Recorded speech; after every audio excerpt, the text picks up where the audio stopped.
अस्सलाम वालेकुम। तुसी वेख रहे हो जफर भाई ऑफिशियल चैनल।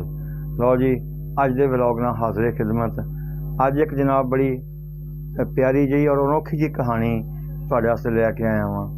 और जनाब किस्सा कि असी लोग अदाकारां नूं या इस शोबे नाल जेह्ड़े रिलेटेड लोग हुंदे आ उन्हां नूं असी असल ते सही पुछो ना अच्छी नज़र नाल नहीं देखदे, चाहे वो जिन्ने भी अच्छे क्यों ना होण, कि ये शोबा जड़ा ना ये ठीक नहीं हैगा, ये अंदर बुराइयां बहुत आ एवा ओवा। हालांकि सोचा जाए ना तो बुराई बंदे दे अंदर हुंदी आ, अच्छाई भी अंदर आ। ते जे बंदा अच्छा होवे ना तो बुरी जगह ते रह के भी अच्छाई कर सकदा, ते जेड़ा बुरा है ना उन्होंने चाहे जिन्नी भी अच्छी जगह तुसी लै जावो उनको अच्छाई जड़ा ना बहुत मुश्किल हो जाती है, क्योंकि बुरे कोलों अच्छाई होना बहुत मुश्किल जी गल हुंदी आ।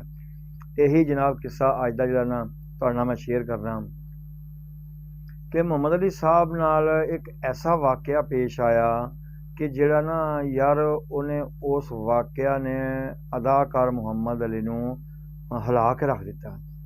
वो स्कीम नंबर 3 जी ब्लॉक लाहौर ਉਹਦੇ 'ਚ ना ਜਦੋਂ ਉਹਨਾਂ ਨੇ ਅਸਰੋ ਸੂਖ ਉਹਨਾਂ को होया, पैसा आया, सुपरस्टार बने आ, उन्होंने सोचा भी अपना घर बनावा, घर बनाना शुरू किया।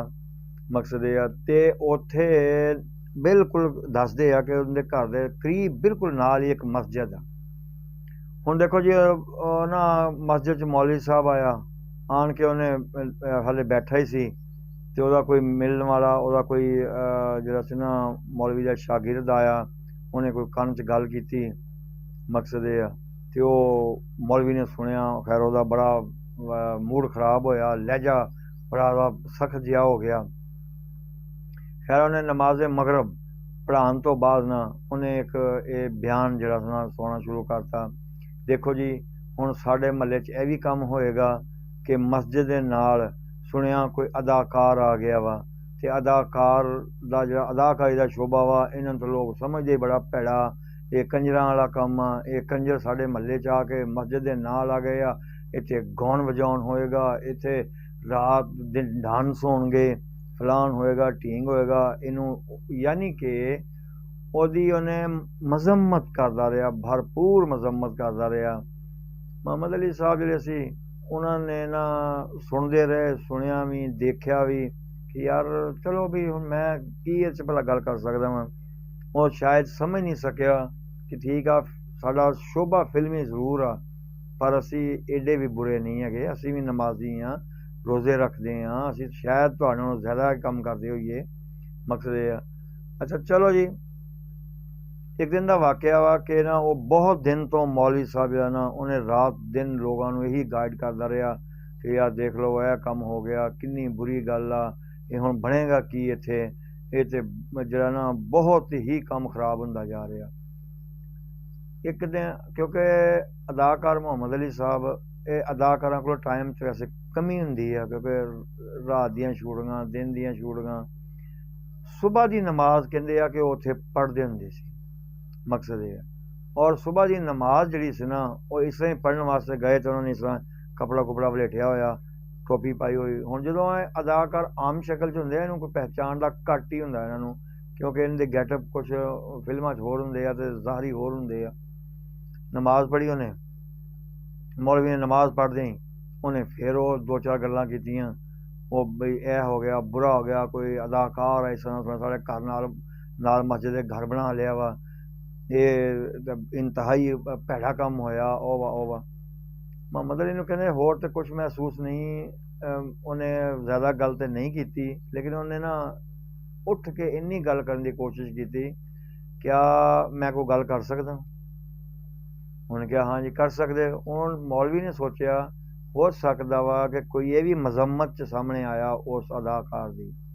उन्होंने ये नहीं सी पता कि बजाते खुद मुहम्मद अली ही यही है। उन्हें क्या कर उन्हें गल की, उन्हें क्या मैनू तुसीं ये दसो मौलवी साहब, तुसीं मुहम्मद अली साहब जिहड़े अदाकार आ उन्होंने इन्नियां गालां गलोचां, इन्ना बुरा भला उन्हां दे कैरियर नूं, उन्हां दे शोबे नूं, कंजरां वाला ते की कुछ सारी दिहाड़ी गिणदे हो, कि आप मुहम्मद अली नाल तुसीं मिले हो? उन्हें कहा जी नहीं। ਤੇ ਕਹਿੰਦੇ ਮਿਲਣ ਤੋਂ ਬਗੈਰ ਤੁਸੀਂ ਕਿਵੇਂ ਕਿਆਫਾ ਲਾ ਲਿਆ ਕਿ ਮਸਜਿਦ ਦੇ ਨਾਲ ਜੇ ਘਰ ਬਣਾ ਲਿਆ ਤੇ ਇੱਥੇ ਡਾਂਸ ਹੋਣੇ ਆ, ਜਾਂ ਤੁਸੀਂ ਕੋਈ ਕੰਮ ਅਮਲ ਦੇਖਿਆ ਹੋਵੇ ਨਾ ਤੇ ਫਿਰ ਹੋਰ ਗੱਲ ਹੈਗੀ ਆ, ਜਦਕਿ ਤੁਸੀਂ ਕਿਵੇਂ ਅੰਦਾਜ਼ਾ ਲਾ ਲਿਆ। ਉਹਨੇ ਕਿਹਾ ਜੀ ਬਸ ਅਦਾਕਾਰ ਜੋ ਆ ਫਿਲਮਾਂ 'ਚੋਂ ਕੰਮ ਕਰਦਾ ਤੇ ਫਿਲਮੀ ਬੰਦੇ ਇਦਾਂ ਦੇ ਹੁੰਦੇ ਆ।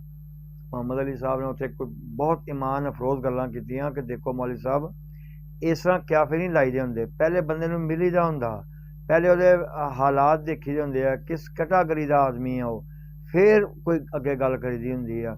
ਲਿਹਾਜ਼ਾ ਜਿਹੜੀ ਤੁਸੀਂ ਗੱਲ ਕਰ ਰਹੇ ਹੋ ਉਹ ਅਦਾਕਾਰ ਮੁਹੰਮਦ ਅਲੀ ਮੈਂ ਹੀ ਹਾਂ, ਤੇ ਮੈਂ ਤਾਂ ਤੁਹਾਡੇ ਕੋਲ ਡੇਲੀ ਬੇਸ ਤੇ ਨਮਾਜ਼ ਪੜ੍ਹਨ ਵਾਸਤੇ ਉਹਨਾਂ ਤੁਹਾਡੇ ਪਿੱਛੇ ਨਮਾਜ਼ ਪੜ੍ਹਦਾ, ਤੁਸੀਂ ਮੈਨੂੰ 5000 ਗੱਲ ਕੱਢਦੇ ਹੋ ਲੇਕਿਨ ਮੈਂ ਤਾਂ ਕਦੀ ਕੋਈ ਗੱਲ ਨਹੀਂ ਕੀਤੀ। ਬਹਰਹਾਲ ਠੀਕ ਹੈ, ਹੁਣ ਮੈਂ ਤੁਹਾਨੂੰ ਹੋਰ ਕੀ ਗੱਲ ਕਰਾਂ। ਹੁਣ ਦੇਖੋ ਇਸ ਗੱਲ ਦੇ ਉੱਤੇ ਗੱਲ ਖਤਮ ਹੋ ਗਈ, ਜਦਕਿ ਉਸ ਮੌਲਵੀ ਸਾਹਿਬ ਨੇ ਉਸ ਤੋਂ ਬਾਅਦ ਕਹਿੰਦੇ ਆ ਕਿ ਉਹਦਾ ਜਿਵੇਂ ਨਾ ਇੱਕ ਆਮ ਆਦਮੀ ਫੈਨ ਹੁੰਦੇ ਐਵੇਂ ਫੈਨ ਹੋ ਗਿਆ। ਉਹ ਹਰ ਮਹਿਫਲ ਤੇ, ਹਰ ਜਗ੍ਹਾ ਤੇ, ਹਰ ਅੱਛੇ ਕੰਮ 'ਚ, ਹਰ ਤਕਰੀਬ 'ਚ ਉਹ ਮੌਲਵੀ ਨਾਲ ਰਹਿੰਦਾ ਸੀ ਉਹਦੇ। ਕਿਉਂ ਬਈ? ਹੁਣ ਬੰਦਾ ਉਹਨੂੰ ਪੁੱਛੇ ਜਾ ਕੇ, ਕਿਆ ਹੁਣ ਉਹ ਅਦਾਕਾਰ ਨਹੀਂ ਸੀ ਹੈਗਾ? ਕਿਆ ਹੁਣ ਉਹ ਮੁਹੰਮਦ ਅਲੀ ਜਿਹੜੀ ਸੀ, ਮੁਹੰਮਦ ਅਲੀ ਉਹਨੇ ਫਿਲਮਾਂ ਛੋੜਤੀਆਂ ਸੀ, ਉਹ ਕੋਈ ਮੌਲਵੀ ਬਣ ਗਿਆ ਸੀ? ਮਕਸਦ ਇਹ ਹੈ ਯਾਰ ਆਪਣਾ ਜਿਹੜਾ ਨਾ ਇਹ ਅੰਦਾਜ਼ ਗੱਲ ਕਰਨ ਦਾ, ਮੈਂ ਮਾਜ਼ਰਤ ਨਾਲ ਜਿੰਨੇ ਮੌਲਵੀ ਸਾਹਿਬ ਹਜ਼ਰਾਤ ਆ, ਮੁਫਤੀ ਸਾਹਿਬ, ਉਹਨਾਂ ਨੂੰ ਮਾਜ਼ਰਤ ਨਾਲ ਕਹਿ ਰਹੇ ਹਾਂ ਕਿ ਅੰਦਾਜ਼ ਬਦਲੋ। ਜੇ ਤੁਹਾਡੀ ਨਜ਼ਰ 'ਚ ਉਹ ਬੁਰਾ ਨਾ ਤੇ ਤੁਸੀਂ ਉਹਨੂੰ ਫਿਰ ਅੱਛੇ ਰਸਤੇ ਲੈ ਕੇ ਆਉਂਦੇ, ਤੇ ਬਜਾਏ ਕਿ ਪਹਿਲੇ ਉਹਨੂੰ 2000 ਡੇਲੀ ਦੀ ਗਾਲ ਕੱਢਦੇ ਰਹੇ ਹੋ, ਉਸ ਤੋਂ ਬਾਅਦ ਹੁਣ ਜਦੋਂ ਦੇਖਿਆ ਵੀ ਉਹ ਮਿਲ ਮਿਲਾਪ ਹੋ ਗਿਆ ਵਾ, ਕੋਈ ਗੱਲ ਨਹੀਂ, ਅੱਛਾ ਆਦਮੀ ਆ, ਸੈਯਦ ਆ, ਸੈਯਦ ਮੁਹੰਮਦ ਅਲੀ ਸਾਹਿਬ ਆ, ਸੈਯਦ ਕੌਮ ਨਾਲ ਤਲਕ ਆ, ਤੇ ਹੈ ਤੇ ਅਦਾਕਾਰੀ ਸੀ, ਫਿਰ ਸਾਰੇ ਤਲਕ ਅੱਛੇ ਹੋ ਗਏ, ਫਿਰ ਉਹਨਾਂ ਨਾਲ ਆਉਣ ਜਾਣ ਵੀ ਅੱਛਾ ਹੋ ਗਿਆ, ਮਕਸਦ ਇਹ ਮਿਲ ਬੈਠਣ ਅੱਛਾ ਹੋ ਗਿਆ। ਇਸ ਤਰ੍ਹਾਂ ਨਹੀਂ ਹੋਣਾ ਚਾਹੀਦਾ ਯਾਰ। ਦੇਖੋ ਜੇ ਤੇ ਇਸ ਬੰਦੇ, ਇਸ ਮੌਲਵੀ ਸਾਹਿਬ ਦੇ ਜ਼ਿਹਨ 'ਚ ਉਹ ਇੱਕ ਬੁਰਾ ਆਦਮੀ ਸੀ ਨਾ, ਤੇ ਫਿਲਮਾਂ 'ਚ ਕੰਮ ਕਰਨਾ ਹੀ ਬੁਰਾ, ਸਾਰੀਆਂ ਲੇਬਲ ਲੱਗ ਜਾਂਦੇ, ਤੇ ਫਿਰ ਉਹਨੂੰ ਅੱਛਾਈ ਦੇ ਰਸਤੇ 'ਤੇ ਲੈ ਕੇ ਆਉਂਦਾ, ਉਹਦੀ ਫਿਲਮ ਛਡਵਾਉਂਦਾ, ਤੇ ਫਿਰ ਠੀਕ ਸੀ ਉਹ। ਜੇ ਨਹੀਂ ਛਡਵਾਈ ਤਾਂ ਉਹ ਤੇ ਉਸ ਤਰ੍ਹਾਂ ਹੀ ਫਿਲਮਾਂ 'ਚ ਕੰਮ ਕਰਦਾ ਰਿਹਾ, ਮੌਲਵੀ ਵੀ ਨਾਲ ਹੋ ਗਿਆ। ਇਸ ਵਾਸਤੇ ਸਿਰਫ ਕਿਸੇ ਦੇ ਬਾਰੇ 'ਚ ਜਿਹੜੀ ਨਾ ਫੌਰੀ ਤੌਰ 'ਤੇ ਰਾਏ ਕਾਇਮ ਕਰ ਲੈਣੀ ਤੇ ਬਸ ਆਪਣੇ ਕਮੈਂਟਸ ਜਾਰੀ ਕਰ ਦੇਣੇ ਜੀ ਇਹ ਹੋ ਗਿਆ ਫਲਾਨ ਹੋ ਗਿਆ, ਨਹੀਂ, ਜਾਂ ਤਾਂ ਕਮੈਂਟਸ ਨਾ ਦਿਓ, ਜੇ ਦਿਓ ਤੇ ਅੱਛੇ ਲੈਵਲ ਦਾ ਦਿਓ, ਔਰ ਇਸ ਤਰ੍ਹਾਂ ਦਾ ਫਿਰ ਉਹ ਗੱਲ ਕਰੋ ਕਿ ਜਿਸ ਗੱਲ ਦੇ ਵਿੱਚ ਆਖਰੀ ਦਮ ਤੱਕ ਵਜ਼ਨ ਹੋਵੇ। ਠੀਕ ਹੈ ਜੀ। ਬਹਰਹਾਲ ਇਹ ਅਦਾਕਾਰ ਲੋਕ, ਇਹਨਾਂ 'ਚੋਂ ਸਾਰੇ ਹੀ ਬੁਰੇ ਨਹੀਂ। ਅਦਾਕਾਰ ਮੁਹੰਮਦ ਬਹੁਤ ਦੀਨੀ ਬੰਦੇ ਔਰ ਈਮਾਨਦਾਰੀ ਨਾਲ ਕੰਮ ਕਰਨ ਵਾਲੇ ਈਮਾਨਦਾਰ ਲੋਕ, ਸ਼ਾਇਦ ਉਹ ਆਮ ਲਾਈਫ 'ਚ ਲੋਕ ਇੰਨੇ ਅੱਛੇ ਨਹੀਂ ਮਿਲਦੇ। ਠੀਕ ਹੈ ਜੀ। ਬਹਰਹਾਲ ਇਹ ਛੋਟਾ ਜਿਹਾ ਵਾਕਿਆ ਸੀ, ਐਵੇਂ ਦਿਲ ਕੀਤਾ ਮੈਂ ਸ਼ੇਅਰ ਕਰਾਂ ਤੁਹਾਡੇ ਨਾਲ। ਯਾਰ ਚੈਨਲ ਨੂੰ ਸਬਸਕ੍ਰਾਈਬ ਕਰ ਲਿਆ ਕਰੋ, ਲਾਈਕ ਕਰ ਲਓ, ਸ਼ੇਅਰ ਕਰ ਲਵੋ, ਔਰ ਕਮੈਂਟਸ ਵੀ ਕਰਿਆ ਕਰੋ। ਇਨਸ਼ਾ ਅੱਲਾਹ ਤਾਲਾ ਮੈਂ ਬਹੁਤ ਜਲਦ ਕੋਸ਼ਿਸ਼ ਕਰਾਂਗਾ ਕਿ ਦੁਬਾਰਾ ਤੋਂ 2, 3, 4 ਵੀਡੀਓ ਹਫਤੇ ਦੀ ਜਿਹੜੀ ਨਾ ਉਹ ਅਪਲੋਡ ਕਰਨੀ ਸ਼ੁਰੂ ਕਰਾਂ। ਇਨਸ਼ਾ ਅੱਲਾਹ ਜਲਦੀ ਹੋਏਗਾ। ਠੀਕ ਹੈ ਜੀ। ਉਨ ਦੇਰ ਤੱਕ ਇਜਾਜ਼ਤ ਦੇਵੋ। अस्सलाम।